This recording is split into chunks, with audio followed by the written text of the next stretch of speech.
I should call you up, invest the time, and you say you belong to me, and ease my mind. Imagine how the world could be so very fine, so happy together. I can see me loving nobody but you for all my life. Hi there, welcome in ukulele friends. Let's foolishly be happy together and play this song. All right, I've got some chords to go over, some strumming things, some muting things, lots to do, and I've got timestamps down below for all the instruction. If this helps you on your ukulele journey, I hope that you would consider subscribing to this channel, giving this video a thumbs up, and hitting that notification bell because it helps spread the ukulele love, and thanks to the over 10,000 people who have already subscribed. I really appreciate it. And thanks to all my patrons. Thank you so very much. You make this channel possible. Let's take a look at that G minor chord.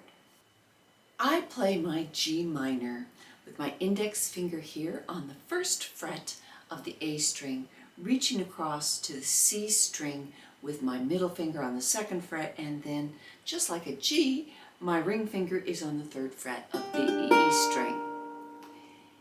It is a complete swap of these two fingers from the G. I finger my G with these two fingers like this. This finger remains the same in both the G major and the G minor, so I have to rearrange those fingers. Some people do play their G with their index finger on the A string, and then it's a simple slide up.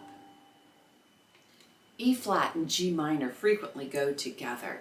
So index finger is again on the first fret of the A string. Then I reach across to the third fret of the C string with my middle finger, and then I have to tuck my ring finger in on the third fret of the E string. And in order to make this all happen, notice how my fingers are at an angle and I'm raising my hand up towards the headstock, and that allows me to get two fingers in on the same fret. Well, I'll show the way it looks here. Here's the G minor. See how things are perpendicular?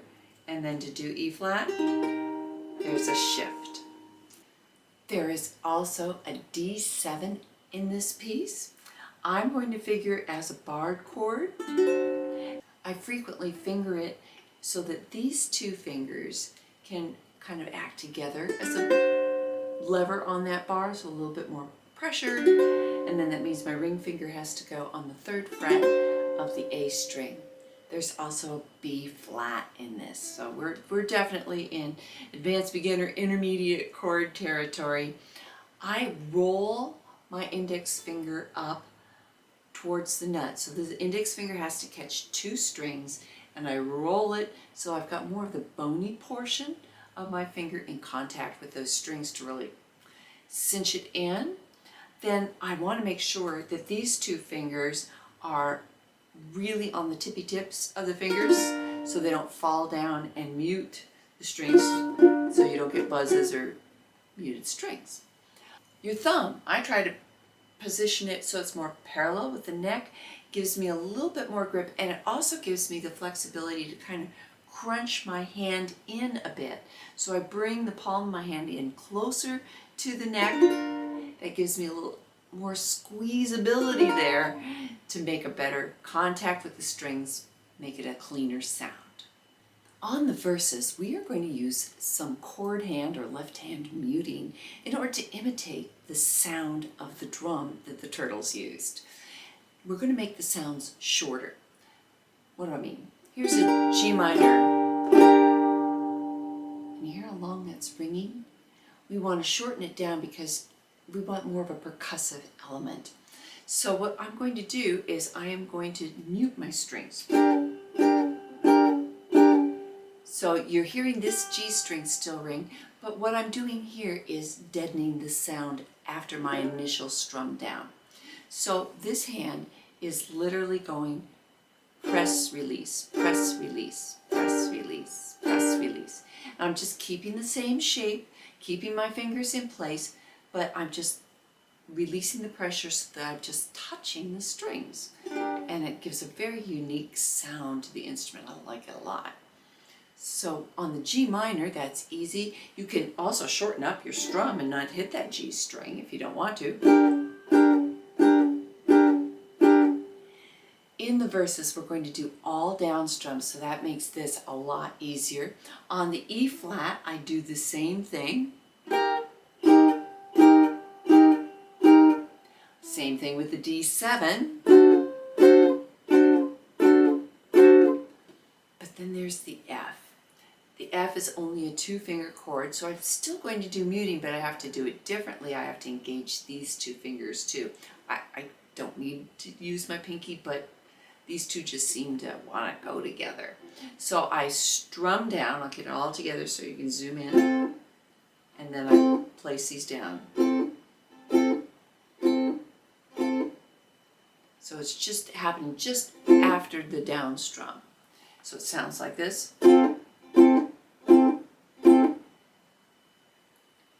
Let's practice that together. We'll go nice and slowly. In the verses, you have 8 down strums on each chord until we get to the next strumming thing that we'll talk about. So let's just do that together. 1, 2, ready, begin. G minor, 2, 3, 4, 5, 6, 7, 8, and F, 2, 3, 4, 5, 6, 7, 8, and E flat, 2, 3, 4, 5, 6, 7, 8, D7, 2, 3, 4, 5, 6, 7, 8. I realize this takes some timing and coordination. You know, you might grab your favorite beverage and just sit back and spend 5 minutes doing this, 10 minutes over a course of several days, and you'll master this. Another thing that we're going to do to sound more like the drummer in the Turtles is to use a strumming technique.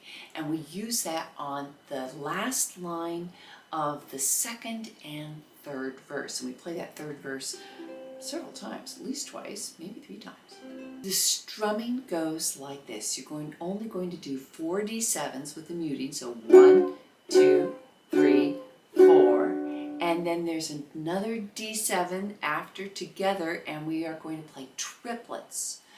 Triplet, triplet, triplet, up. So 3 beats of triplets with an up strum on the beat 4 to end. Let me go over some of the mechanics of being able to strum quickly like that. First of all, you need to lighten up your strums. Nothing, you can't harsh on it because that's just going to take too much motion. You want to think of like, have you ever like rattled a door handle? That's kind of the action that you want to get. Your wrist is involved, and we just keep it really light. Let's try it together. 3 beats of triplets with an up strum to end. Ready, begin. Triplet, triplet, triplet, up. Do it again. Triplet, triplet, triplet, up. Do it again. Triplet, triplet, triplet, up. Now if your fingers are getting tangled up in your strings, things like that, lighten up. You cannot go too light. And then as you get used to doing it, that's when maybe you can add a little bit more volume. You're also going to do the triplet, triplet, triplet up on the last B flat of the second chorus because, you know, because that's what the Turtles do. So on a B flat, triplet, triplet, triplet up. But you don't have to. You could still do the island strum and life would be good. In the chorus, we use the island strum. But some of these chords are a little hard to get to between, you know, from the G to a D minor. So I recommend that you take your island strum and cheat it. This is what I mean. I throw in an A minor 7 on the last up strum. Let's look at it nice and close. I'm going to go G, down, up, down, up, D minor, down, up, down, up, G, down, up, down, up, B flat.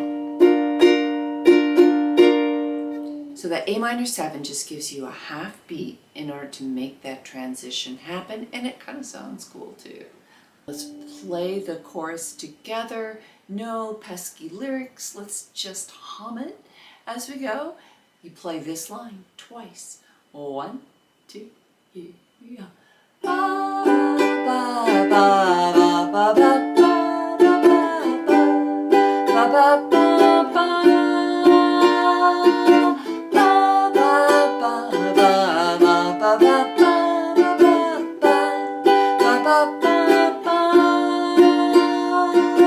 And then you go back into So if you're following my music theory series, this goes from minor to a major tonality for the chorus. In the outro, we use the island strum again, this time with G minor and D7, and we just keep going back and forth. Let's play that a few times. 1, 2, here we go.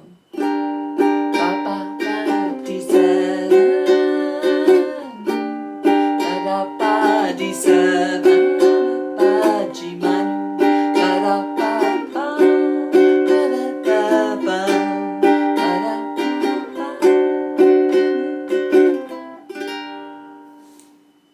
I hope that these techniques help you improve your sound to make it more interesting. It gives you more flavor for your ukulele. Let's do a History Nerd section. In this version of the History Nerd, the moral of the story is choose your record label wisely. Well, first of all, Gary Bonner and Alan Gordon were the writers of the songs. The Turtles were not writing their big hits. They were great musicians, though, and they were great friends. It's Howard Kalin and Mark Volman, and they went to high school together. And Mark Volman, you see him from like the Ed Sullivan Show in 1967. He's got a trumpet in his hand. I'm not sure if he played the trumpet, though. I couldn't find that. Because one time they show him with a French horn when he was doing, another show. I can't remember which one. Anyway, he reminds me of geeky band guys, geeky but lovable band guys that I went to school with. Anyway, so as the Turtles and their popularity started to wane as they were sliding towards the 1970s, their record label wanted them to do things that they were not comfortable with. They wanted to change them into kind of a Monkees style band, and they were adamantly opposed to doing that. So they parted company with the record label, but they lost a great deal in that breakup because the record company had rights to the Turtles' name, the band that they had created, and they wouldn't even let them perform in public or record songs or anything using their own real names. Is that just crazy or what? So they did go on to have great musical careers, both as studio musicians. They were part of Frank Zappa and the Mothers of Invention, but they had to go as Flo and Eddie. Seriously. They even did children's television songs, and they crafted songs for the Care Bears and Strawberry Shortcake. Ooh, isn't that a blast from the past?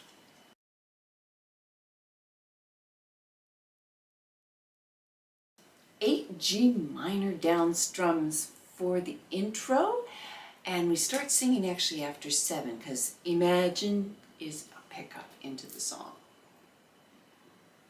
I'm down right here. 1, 2, here we go. Imagine me and you, I do. I think about you day and night. It's only right to think about the girl you love and hold her tight. So happy together. If I should call you up, invest a dime, and you say you belong to me and ease my mind, imagine how the world could be so very fine, so happy together. I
so happy together.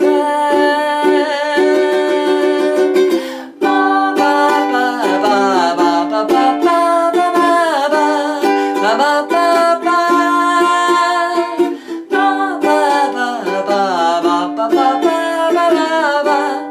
ba ba ba.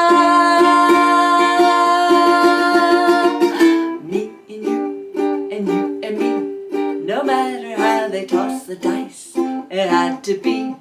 The only one for me is you, and you for me, so happy together, so happy together. Ba ba ba ba. How is the weather? Ba ba ba ba. So happy together. Ba ba ba ba. We're happy together. Ba ba ba ba. So happy together. Ba ba ba ba. So happy together. Ba ba ba ba. So happy together. Ba ba ba ba. So happy together.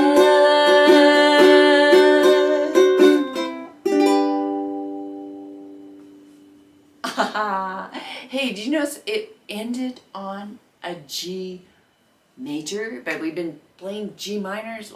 That's called a Picardy third. Yeah, again, watch my music theory stuff. Thanks for following this all the way to the end. For most of this, I had a dog sitting right there, but then you probably heard her click, click, click out of here. She said, we're not happy together. Maybe that's what she was saying. All right, thanks for staying to the end. Catch you in my next tutorial.